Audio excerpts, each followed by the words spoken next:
सच्चाई सच छुपने नहीं देंगे। गिरो पर हो न बजे कोहनी पे उनकी रात को नींद की गोली खा के सो रहे हैं। तुम कह रहे हो सरकार कुछ करना रही। अब या कहो तो भाई मैं क्या तुम्हें क्या जवाब दूं। हम पे ना 24 दिन में फर्क पड़ रहा ना 24 महीना में ऐसे ही मिलेंगे। जय जवान जय किसान, जय जवान जय किसान, जिंदाबाद सर्वोच्च न्यायालय ने बीच में आके ये कही है सरकार से कि भैया ये भीड़ दिल्ली के चारों माह ये किसान इकट्ठे हो क्यों हो। अब वो वहां पे फॉर्मूला लेकर के गामन में को भग छूटे। गामन में को अपने कैमरा फेमरान ने लेके और गामन में भग छूटे और वहाँ किसानन ने समझा रहे हैं। ये कह रहे हैं गाजीपुर जितनों किसान दिल्ली के आसपास है ये तो अनपढ़। अब ये पहुंच गए गामन में भीतर जो का PhD वाले न समझाएंगे। अब ये पता ना डिग्री देख के समझाएंगे उनकी के सूते ये तो सरकार ने तो 33 लाख की रैली करके यूं कही कि 15 लाख 15 लाख फिर रैली करके गई के बोरी भर का नोट वो नोटबंदी करी गई।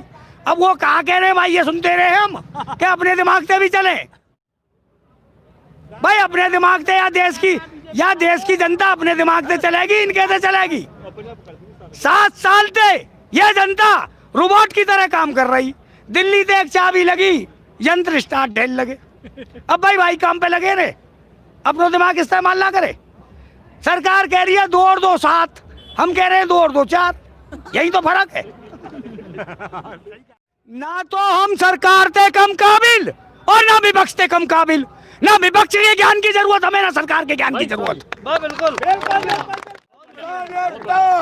हम इनसे कम काबिल नहीं है। ये नेता ये समझते हो कि चुनाव जीत के कुर्सी पकड़ ली और ये ज्ञानवान हो गए। दिमाग सूझ गया उनके। यार वकील पूरे जीवन पढ़ते हैं और कहते हैं कि ज्ञानी है। ज्ञान पूरा ही नहीं होता। जज पूरे जीवन पढ़ते हैं IAS IPS डॉक्टर और उनके ज्ञान पूरे ना हो। 1000 साल की उम्र भी अगर आदमी की हो तो पूंग ही रहेगा, पूंग ज्ञानवान नहीं बनेगा। इन्होंने चुनाव जीते और सदरो ज्ञान इनके ढिंग फिर जाए बके भाई मान लिए हम। एक मिनट रुक जा यार अभी तेरे प्रश्न को उत्तर ही ना दियो मैंने।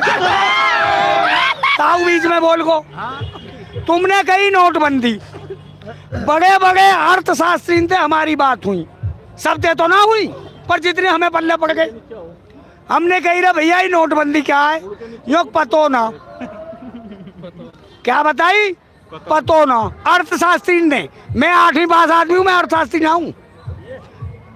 फिर हमने पूछी जब वो GST आ गई जो चार्टर्ड अकाउंटेंट हैं जिन्हें बोले वाकई इनकम टैक्स के वकील।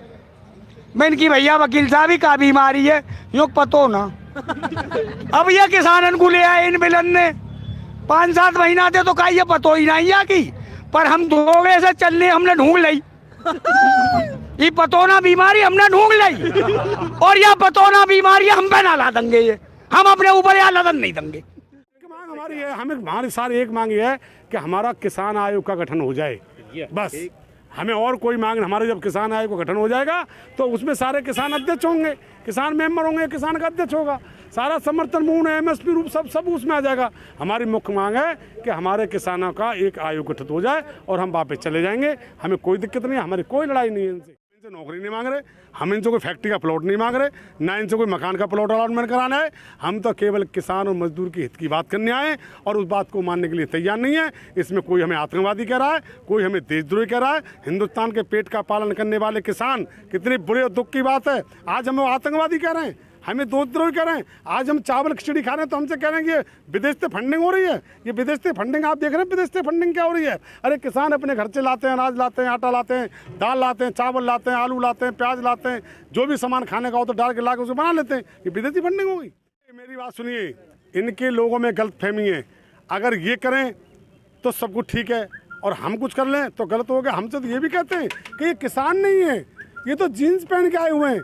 क्या हमारे पास जिनके बाप का पैसा इनके बाप की कमाई है क्या? अगर 100-200 रुपये की जीन्स आ गई, हमारे किसान हमारे बच्चे पढ़ते हैं, हमारे बच्चे सारे पढ़े लिखे हैं, अगर उन्होंने जीन्स पहन ली तो हमारे बच्चे किसान नहीं। बच्चा पिज़्ज़ा खा रहा था बुराड़ी पे, उसकी तमाम टीवी में डिबेट चल रही है। क्या पिज़्ज़ा किसका बनता है? सोने का बनता है क्या? क्या है पिज़्ज़ा? पिज़्ज़ा आटे का नहीं बनता क्या? अगर 20-25 रुपये का पिज़्ज़ा हमारे किसान के बच्चे ने खा भी लिया क्या इतनी किसान की हैसियत नहीं है 30 रुपए की? उस पर डिबेट चल रही है कल से कि देखो किसान दिखा रहे हैं बार बार उसको कि देखो ये किसान नहीं है, ये तो पिज़्ज़ा खा रहे हैं। साले तुम ही पिज़्ज़ा खाओगे तो हमारा बच्चा पिज़्ज़ा नहीं खा सकता? तुम ही उन महलों में बैठोगे। अनपढ़ ठेठ कमार झूठे मक्कार लोग, मदारी लोग, ये इतने मदारी लोग हैं कि हमारे किसान में फूट पैदा करना चाहते हैं। हमारा किसान आज भी एकत्रित है, कल भी एकत्रित है। जब तक हमारी मांग नहीं मानी जाएगी हम वापस जाने वाले नहीं है। हमारा ये आंदोलन खत्म नहीं होगा। इसलिए प्रलोभन, पहली बात तो हमारा किसान प्रलोभन में आने वाला नहीं है। हम तो मेहनत कश लोग हैं, मजदूर लोग हैं। आपको पता, अपनी मेहनत से कमा के अपना पेट भरते हैं। आप भूल गए? अभी 4 महीने पहले, 5 महीने पहले कोरोना चला था, पूरे हिंदुस्तान में हाहाकार था। पूरे उद्योगपति मोटे मोटे पेटे लाल उन्होंने तनख्वाह देना बंद कर दिया, पैसा देना बंद कर दिया था। उस समय यही किसान था कि जो पूरे हिंदुस्तान का पेट भर रहा था। और हिंदुस्तान के पूरे पेट भरने के लिए किसान ने कोई मक्कारी नहीं करी, ना किसान धोखा, ना किसान ने धोखा दिया। अपने अनाज की झोली लेके रोड पर बैठ गया था। जब पूरा देश से, प्रदेश से, शहर से जब किसान मजदूर पैदल जा रहे थे तो पूरा किसान उनको रोटी और भंडारा खिला के उनका पेट भर रहा था। आप उसकी बात कर रहे हो? सरासर घोटाला है। किसको बीमा मिला है? और मैं तो किसानों से अपील करना चाहता हूं कि जिन्होंने केसीसी लोन या कोई बैंक से लोन ले रखा है, 31 दिसंबर लास्ट डेट है। 31 दिसंबर जाके अपने बैंक में एक एप्लीकेशन दे दें कि मुझे कोई किसान का बीमा नहीं कराना, मेरे पैसे न काटे जाएं। ये तो लूट हो रही है किसान। पेट्रोल और डीजल, ये जो डीजल से सारा सब कुछ किसान का टिका हुआ है। सारी मशीनरी डीजल टिकी हुई है। आज आपको पता है डीजल की कीमत क्या है? डीजल और पेट्रोल की कीमत इन्होंने एक कर दी है। इन्होंने सत्यानाश कर दिया, बेड़ा गर्क कर दिया। मैं तो कहता हूँ इनका सत्यानाश जाएगा, खत्म हो जाएंगे। तुम देख लेना। अडानी अंबानी ने तो बड़े बड़े गोदाम बना दिए। यार इनकी बहुत बड़ी चाल थी। जून में अध्यादेश इन्होंने लागू किया। जून में की बात है और अक्टूबर में इन्होंने कानून बनाया। और 1 साल पहले ही इनके गोदाम बन के तैयार हो गए। कि इनकी प्री प्लानिंग नहीं है।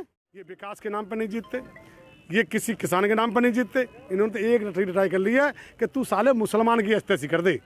बस हिंदू मुसलमान की बात करके और हमें भड़का के ये वोट ले लेता है और ये जीत जाता है। जानो कहीं हम आतंकवादी तो नहीं है, कहीं ऐसा ना हो कि हम खालिस्तानी हों, हम नक्सलवादी हों। आप भी पहचान करो, हम असली हैं किसान हैं, नकली किसान हैं, या हम भाड़े से आए हैं, या हम पैसे से आए। अरे वो कानिया इतना हरामी है, रामदेव कानिया 1.5 आँख का, वो साला हमारा ही तो गेहूँ खरीद लेता है और हमारे गेहूँ के आटे पर अपनी मोहर लगा के और साला उसी को बेच देता है। अरे बेईमान, थाना नाश करे गंगा माई। जब नेपाल के नाम का इंडिविजुअल बिम्बा है, मेरा नाम नेपाल सिंह है, बैंक में मेरा बिम्बा है, क्रेडिट कार्ड बना हुआ है भाई। मैं आग सारे भैया का कैसा लगा दूंगा? आग तो मेरे खेत में लगी है। ईमानदारी की बताऊं, बिजली का तार टूट के मेरे खेत में आग लगी ही और एक फुग्गी 1 रुपया नहीं दिया।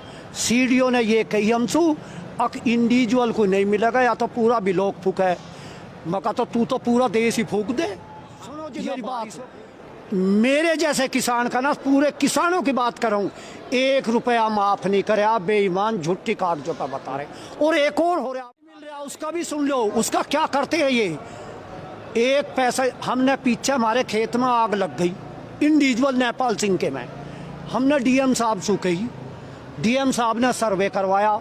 उन्होंने कही बिम्मा आप सुनते रहो, हमसे क्या कही अगजी, क्या तो पूरा ब्लॉक फूके या जिला फूके या तहसील। जब बैंक हमसे इंडिविजुअल बिम्मे के पैसे ले रहा है, इंडिविजुअली हमारे से काट रहा। मैंने इंडिविजुअली अपनी क्रेडिट कार्ड बनवाई है, लोन बनवाया, तो मेरे खेत में भी तो इंडिविजुअली में गिरवी है।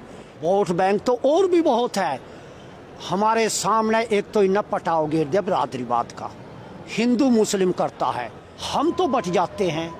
वे कुछ एक जगह रह जा है। हमारी छाती पर आ रहा था, मैं बता दूं, नहीं कहने में भी हिचकिचाहट नहीं है। गारंटी आज आपके सामने कह रहा हूँ, तेजस्वी हारा नहीं है बिहार के अंदर, चाहे बिल्कुल कह जाओ। उसकी 110 हैं, 140 साथी। वहाँ ओवैसी जो चला गया, वो मोदी को सीधी गाड़ी देता है। गाड़ी तुम्हें भी सुनी होगी, तब तो हमसे ज़्यादा जाना है। और वो ओवैसी केवल क्या है, हिंदू मुस्लिम की लड़ाई करता है और उसके भाजपा का एजेंट है। और उसने जो 10% और 5% का नुकसान, मैं आपको गारंटी ले रहा हूँ, अगर ओवैसी वहाँ ना जावा, ये मोदी का एजेंट भाजपा का ना बनता, उसकी 145 सीट